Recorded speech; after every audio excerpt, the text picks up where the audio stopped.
Once you've seen your sister's burned remains, no, you never forget that.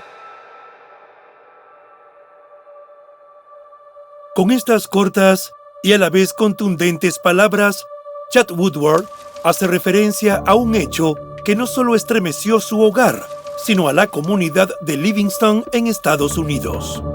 Una estudiante universitaria que estaba en la flor de la vida tuvo un fin abrupto e inexplicable que, al día de hoy, todavía es motivo de especulaciones de todo tipo, como podrás ver al acompañarnos hasta el final de este video.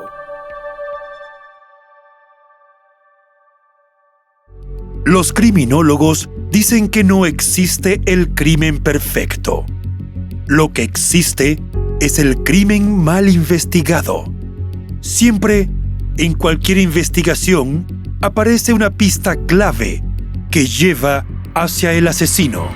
Encontrémosla juntos, repasando este caso abierto.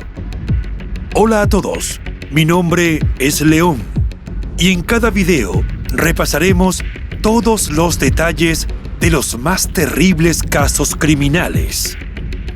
Antes de empezar, no te olvides de suscribirte y dejar tu me gusta para que puedas seguir trayéndote el mejor contenido de investigación.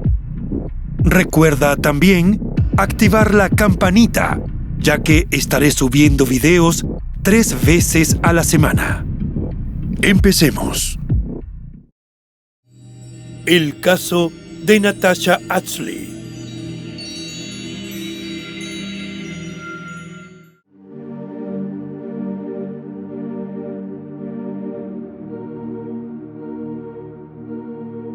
Natasha Ann Ashley nació el 11 de mayo de 1972 en Estados Unidos. Creció en Livingston, una población rural del estado de Texas que, según el último censo, no superaba los 5,000 habitantes.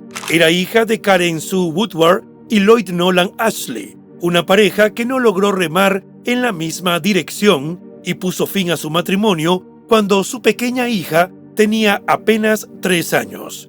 Estos desafíos familiares dejarían huella en la chica, quien pronto se encontró viviendo con su madre y la nueva familia que Karen comenzó en Livingston. Aunque la adaptación a tener otra figura masculina ajena a su padre no fue fácil para Natasha, una vez que nació su hermano Chad Woodward, la niña asumió el papel de hermana mayor, cuidando y protegiendo al pequeño. Por varios años, las cosas parecieron mejorar, pero de la nada, su vida dio otro giro cuando su padre falleció, siendo ella una niña de apenas 8 años. A partir de ese momento, comenzó a mostrar un comportamiento rebelde. Desde pequeña, Natasha fue una niña inteligente, hermosa, alegre y muy extrovertida. Amaba tocar el piano durante las reuniones familiares y formó parte del equipo de animadoras de la secundaria del pequeño pueblo, donde se volvió la amiga inseparable de Keisha Myers. De acuerdo con Keisha, su mejor amiga era una adolescente salvaje y popular, un espíritu libre a quien le encantaba pasar un buen rato. Amaba la vida y vivirla con mucha intensidad, al punto que llegó a confesarle que sentía que se iría joven de este plano terrenal. Esa vida alocada la llevó en 3 ocasiones a prisión por conducir bajo los efectos del alcohol cuando todavía era una adolescente y, acorde a las leyes estadounidenses, ni siquiera tenía la edad legal para tomar su primer sorbo de licor. Preocupada por su bienestar, sintiendo que había perdido el control de la adolescente, su madre decidió enviarla a vivir con sus abuelos en la ciudad de Odessa, a poco más de 900 kilómetros de distancia de su hogar. Allí se inscribió en la escuela secundaria Permian, donde completó sus estudios y se graduó con éxito en 1990.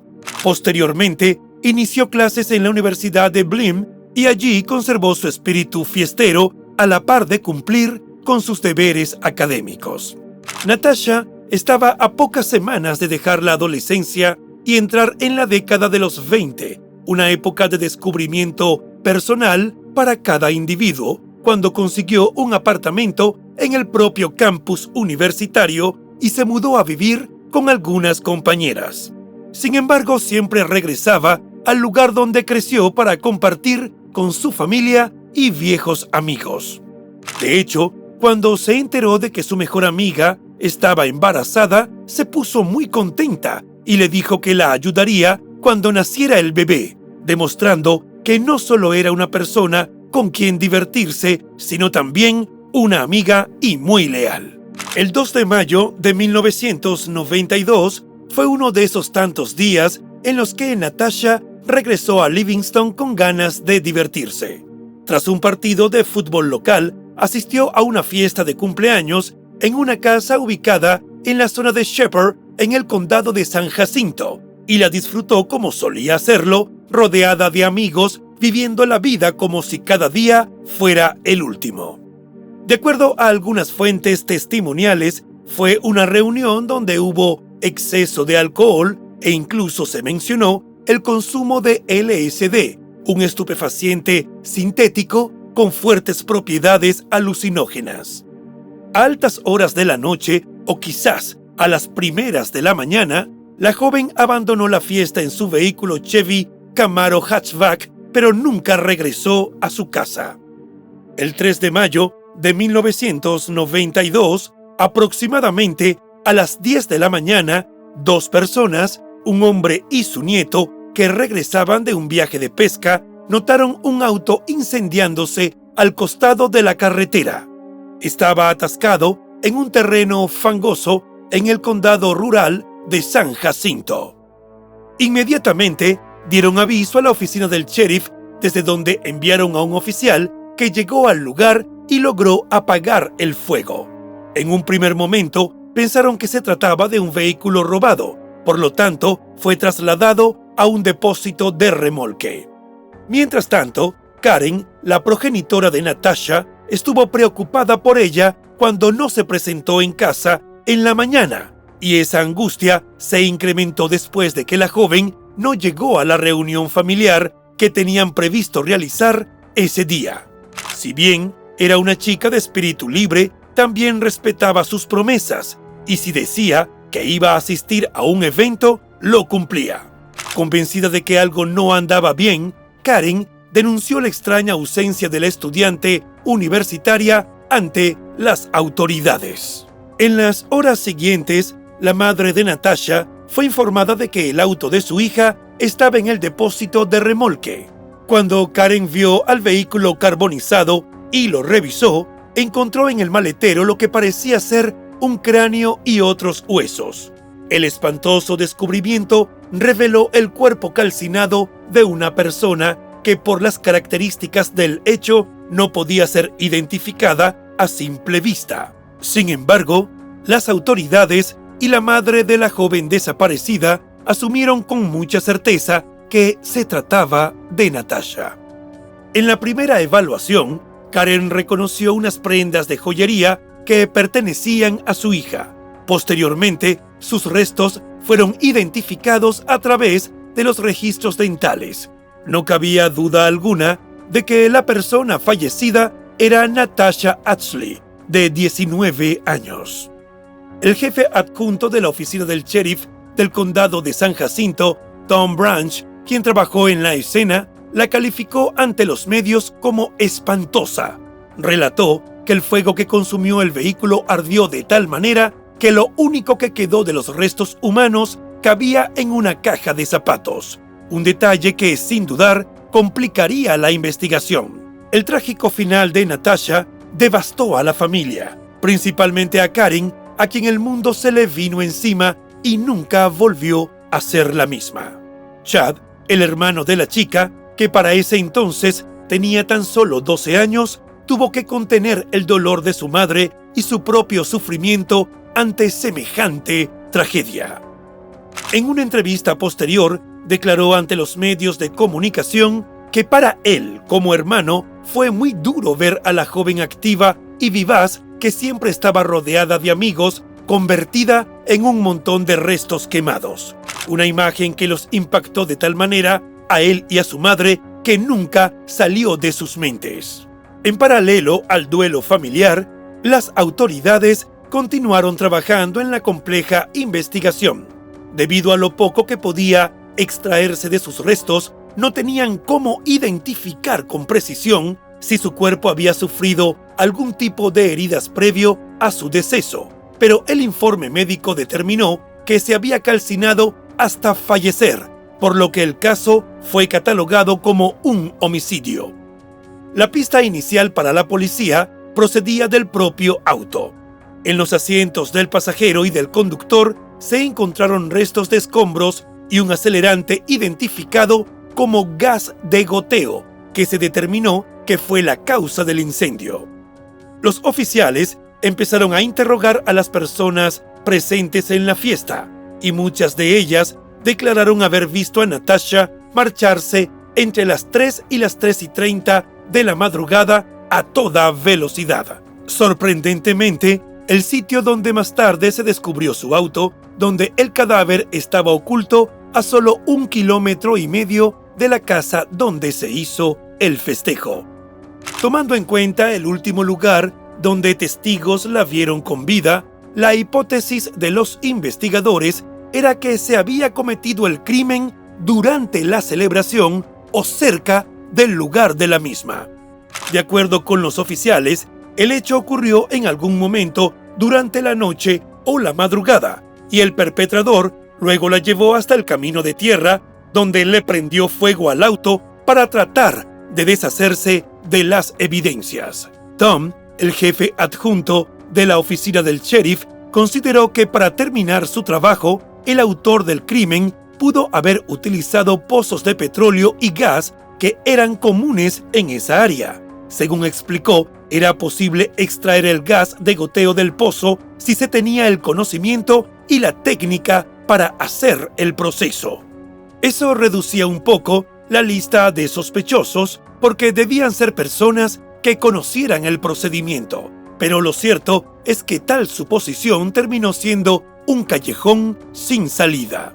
Los investigadores centraron su atención en el padre de la chica anfitriona de la fiesta, ya que proporcionó información incoherente sobre sus actividades esa noche. Dados sus antecedentes de trabajo en la industria petrolera, en el registro de su domicilio se hallaron latas de petróleo y gasóleo almacenadas, aunque no se halló gas de goteo. Ante la falta de pruebas sustanciales contra él, la policía tuvo que ponerlo en libertad. Se dio a conocer que la noche en la cual Natasha perdió la vida había llovido en la zona. Pese a esto, las autoridades no hallaron huellas de personas o de neumáticos en el sitio donde estaba el vehículo quemado. Además, como el auto fue remolcado desde el lugar donde lo encontraron hacia el depósito, el resto de la escena del crimen fue alterado, y eso resultó en otro gran obstáculo para averiguar cómo se desarrolló el ataque fatal. La gran cantidad de personas que asistieron a la fiesta, la naturaleza de la misma y el estado de los participantes fueron otra piedra de tropiezo. El evento fue un compendio de drogas, alcohol y conexiones poderosas, según las reseñas del caso. Tom, de la oficina del sheriff, destacó que algunos asistentes eran familiares de funcionarios públicos electos y otros pertenecían a las altas esferas del condado de Polk. Los investigadores interrogaron a posibles testigos, entregaron órdenes de registro y realizaron allanamientos en varias casas. También llevaron a cabo inspecciones de vehículos en todos los alrededores, pero parecía haber un pacto de silencio entre los asistentes a la fiesta, por lo que resultó casi imposible conseguir una sola declaración que diera pistas creíbles de lo ocurrido. El único dato fue proporcionado por Anthony Cornelius, un testigo que afirmó haber visto a Natasha peleando con otras 2 personas en medio de un grupo que se encontraba reunido en el lado del bosque. Supuestamente él no estaba en la fiesta, sino que conducía por el vecindario porque un amigo lo llamó diciendo que Natasha y otra chica iban a pelear. Las personas con las que aparentemente tuvo el conflicto la estudiante universitaria era James Morton, de 19 años en ese momento, y Cindy Henning, la ex compañera de cuarto de Natasha, que acababa de cumplir los 17. Se desconoció el motivo de la supuesta pelea, pero de acuerdo con algunos testimonios, poco después de que Natasha abandonara la fiesta, James y Cindy también se alejaron, junto con un chico llamado Kevin Malone, quien según los investigadores fue el que suministró las drogas. Con base en los testimonios, el personal de la oficina del sheriff arrestó a James y Cindy por agresión con agravantes. La versión de los jóvenes sobre lo que hicieron y la hora en la que se retiraron de la fiesta constituyó una coartada sólida. Los detectives no tenían suficientes elementos y, por si fuera poco, el único testigo que había hablado cambió su versión y se retractó de su historia. Anthony no podía estar 100% seguro de haber visto a la chica debido a la cantidad de gente que estaba alrededor. Posteriormente, admitió que esa noche consumió LSD. Por cierto, como dato importante, tiempo después, Anthony fue arrestado y sentenciado a prisión por otro caso no relacionado. Según otras versiones, la joven de 19 años también tuvo un enfrentamiento con otro invitado a la reunión llamado Chad McGregor, a quien nos referiremos por su apellido para no confundirlo con el hermano de la protagonista. Según la declaración de McGregor, él estuvo tratando de que ella se quedara en la fiesta toda la noche porque sabía que la chica estaba muy intoxicada como para conducir su auto. Incluso se comprobó que McGregor no salió del lugar hasta el mediodía del día siguiente. Por consiguiente, esta línea investigativa tampoco los llevó a ninguna parte. La explicación más lógica para aquellos que buscaban a los responsables del crimen era que él o los perpetradores habían estado en la fiesta y el funcionario de la oficina del sheriff que estaba a cargo de la pesquisa tenía la certeza, aunque sin ninguna prueba que lo verificara, de haber hablado con esa persona durante el curso de las investigaciones. Los medios destacaron que la policía y otros factores enredaron el caso. Entonces, el equipo de investigación de delitos sin resolver de los Rangers de Texas lo asumió y ofreció una recompensa en efectivo a quien proporcionara información que condujera al arresto de cualquier persona relacionada con el delito. Además, dispuso una línea directa de Crime Stoppers. Karen, la madre de Natasha, se aferró al deseo de que las autoridades encontraran al responsable de tan horrible crimen y escribió cartas frecuentes a los periódicos locales para que mantuvieran vigente el caso de su hija, ya que esa presión podría ocasionar que se le diera una solución. Buscando disminuir el dolor de las dos, después de que Natasha falleció, su madre adoptó a Keisha como a una hija y trató a sus hijos como si fueran sus nietos. Para Keisha, contar con ese apoyo fue fundamental para superar el dolor de la pérdida justo cuando estaba embarazada. Aseguró en una entrevista posterior que su hijo mayor, el mismo que estaba en su vientre cuando su amiga fue brutalmente agredida, representaba para ella una especie de regalo de Natasha. Siempre le recordó todo lo bueno de ella, su inteligencia, su sentido de la aventura y su autodeterminación. Pese a todo el amor y el soporte que se dieron la una a la otra, la pérdida de Natasha fue un golpe del que Karen nunca se recuperó, y pese a la cercanía de Keisha y de Chad, su hijo menor, la desesperanza terminó por enfermarla. Karen luchó por la verdad mientras batallaba contra un cáncer que en el 2002 la venció. Falleció sin recibir la respuesta que esperaba y finalmente el caso de Natasha fue a dar a uno de los cajones de los casos sin resolver.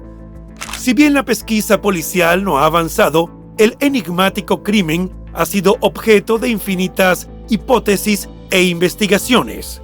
Una de ellas la planteó el Dr. Alan Ashworth, un antiguo residente de Livingston, la ciudad natal de Natasha, quien dedicó años a examinar todas las pruebas y especulaciones con la esperanza de descubrir la verdad sobre aquella fatídica noche. En su primer libro titulado Oculto a simple vista, ¿quién mató a Natasha Ashley?, Alan señaló oscuras maniobras de las fuerzas del orden locales y estatales para ocultar la verdad de los hechos. Afirmó que las autoridades se negaron a hablar mientras los miembros de la fiscalía rezaban para que nunca se resolviera. De acuerdo con su investigación, existían 25 testigos presenciales que durante años vivieron con temor, luego de que supuestamente un fiscal de distrito les aconsejara a algunos de los presentes en la fiesta que se acogieran a la Quinta Enmienda y mantuvieran la boca cerrada por su propio bien. Denunció que supuestamente uno de los Rangers de Texas, asignado para investigar el caso, amenazó a 2 testigos, mientras que otro le dijo a uno de sus investigadores que era mejor que se callara. La hipótesis de Alan hablaba de una historia de alcohol, drogas, sexo, prostitución y corrupción gubernamental que se extendía desde el pequeño Livingston. Mencionó que la chica fue abusada sexualmente en grupo, pisoteada y posteriormente le dispararon. Sin embargo, más allá de que su libro tuvo una buena lectoría, nada de lo que escribió allí se pudo comprobar. En abril de 2017, cuando se cumplían 25 años de la cruel agresión, familiares y amigos de Natasha crearon una cuenta en una plataforma para donaciones con el objetivo de recaudar fondos. El dinero tendría la doble finalidad de aumentar el monto de la recompensa ofrecida por los Rangers y encontrar pistas que ayudaran a despejar la enorme cantidad de dudas que todos habían tenido durante tanto tiempo. El siguiente paso lo darían Darla Redwine y Keisha, las mejores amigas del estudiante universitaria, al crear la página Justicia para Natasha en las redes sociales, con el objetivo de discutir las diferentes hipótesis sobre el caso e invitar a testigos a participar en aclarar los hechos. También era una manera de impedir que el crimen se olvidara. A lo largo de los años, las autoridades locales y los Rangers de Texas participaron en la investigación del trágico caso, que recibió la atención nacional y fue tema de libros y podcasts. Aún así, su familia no obtuvo una respuesta definitiva. Pero en el 2020, después de 28 años sin hallar la solución para uno de los misterios que más conmocionó a la pequeña ciudad de Livingston, la conocida serie de televisión Cold Justice, que realiza investigaciones con el objetivo de resolver crímenes reales, inició una secuencia de capítulos con testimonios sobre el caso de Natasha. La fiscal veterana Kelly Ziegler y el investigador Steve Spingola se adentraron en el impactante suceso que acabó con la vida de la joven de 19 años para tratar de descifrar lo que pasó la noche del 2 de mayo. Ambos tuvieron un acceso sin precedentes a todo el expediente y trabajaron en conjunto con el sheriff Greg Capers, el sargento Martin Montalvo y el teniente Charles Dougherty, todos miembros de la oficina del sheriff del condado de San Jacinto. Tras la pista de los responsables, hablaron con varios testigos, entre ellos Chad, el hermano menor de Natasha, quien aseguró que no había podido borrar de su cabeza la imagen de los restos quemados y menos aún la idea de obtener justicia para ella y para su madre, cuya última voluntad fue llegar a la verdad. Chad se mostró agradecido de que se reabriera el expediente del caso.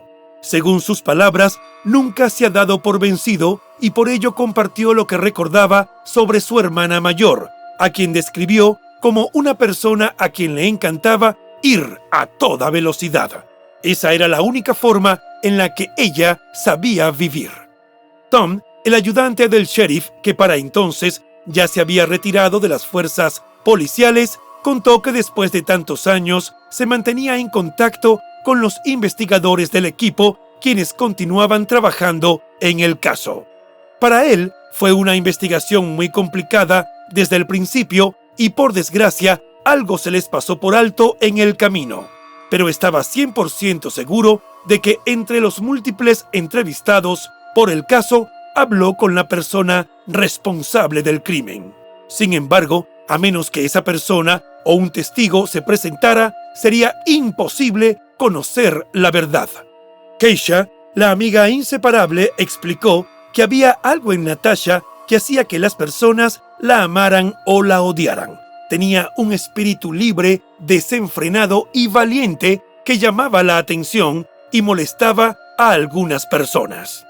Mencionó que en abril de 1992, 2 semanas antes de su terrible desenlace, Natasha la llamó a su casa para contarle que regresaría a Livingston y después de asistir a la fiesta de cumpleaños, la visitaría.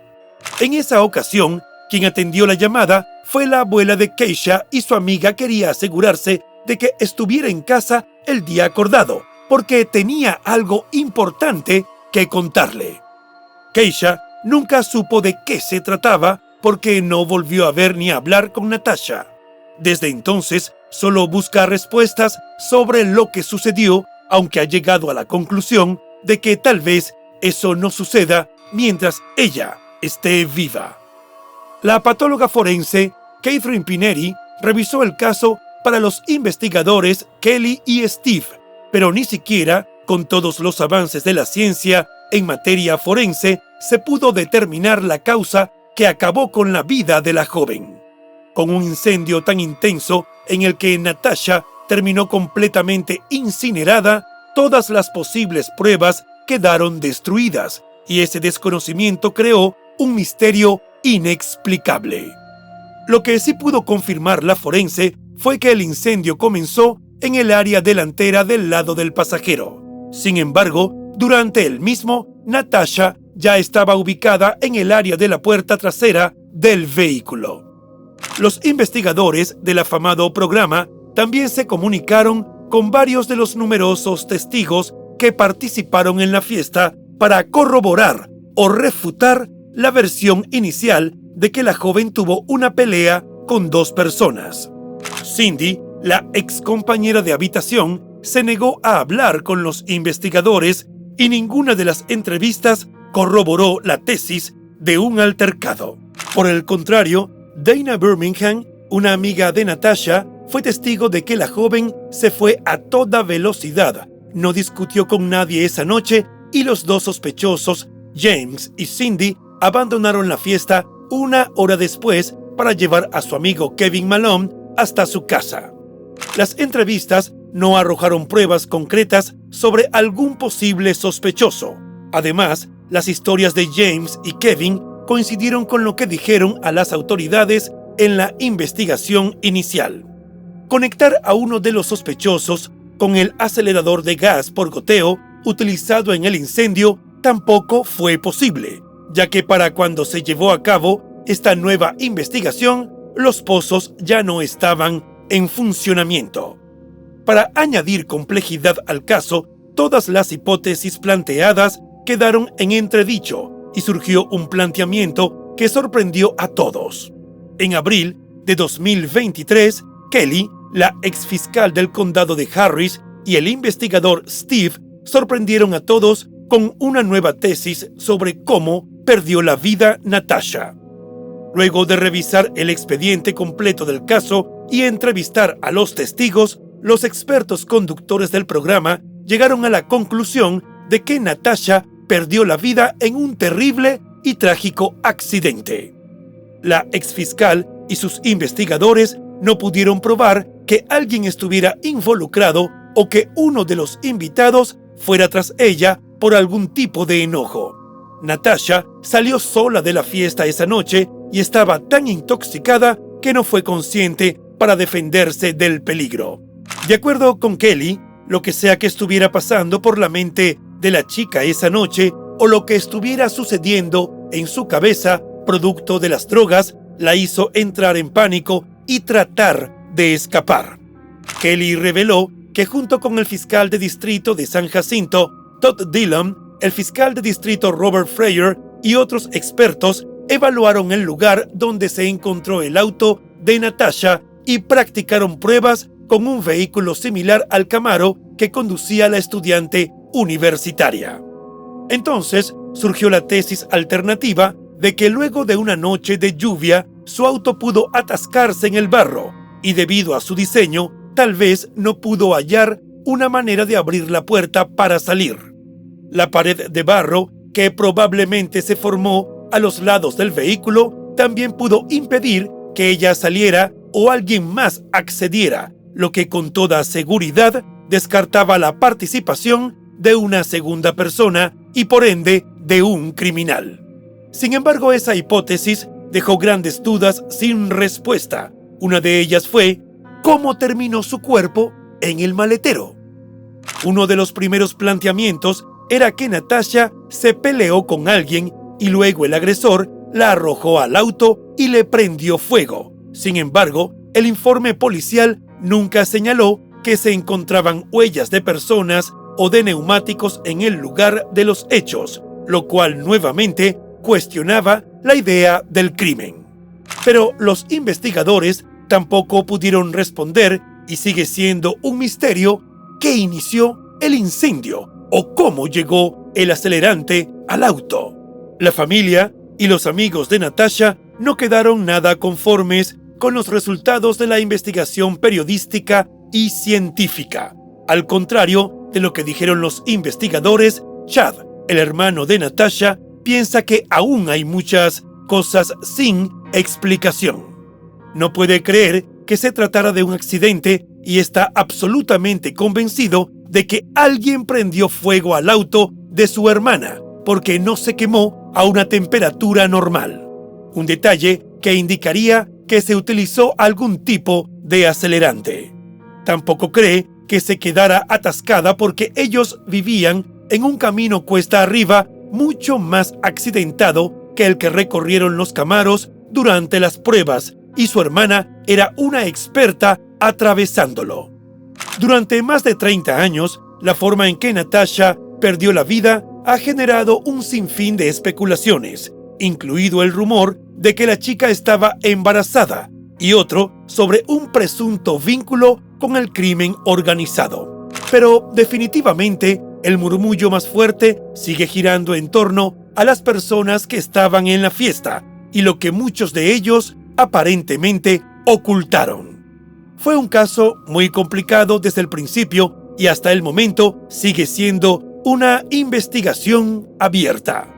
Los Rangers ofrecen una recompensa en efectivo de $15,000 que dieron familiares y amigos junto con otros $3,000 de Crime Stoppers, mientras que la cuenta en la plataforma de donaciones apenas lleva recaudados $785 de los 8,000 que solicitan para aumentar la recompensa por información.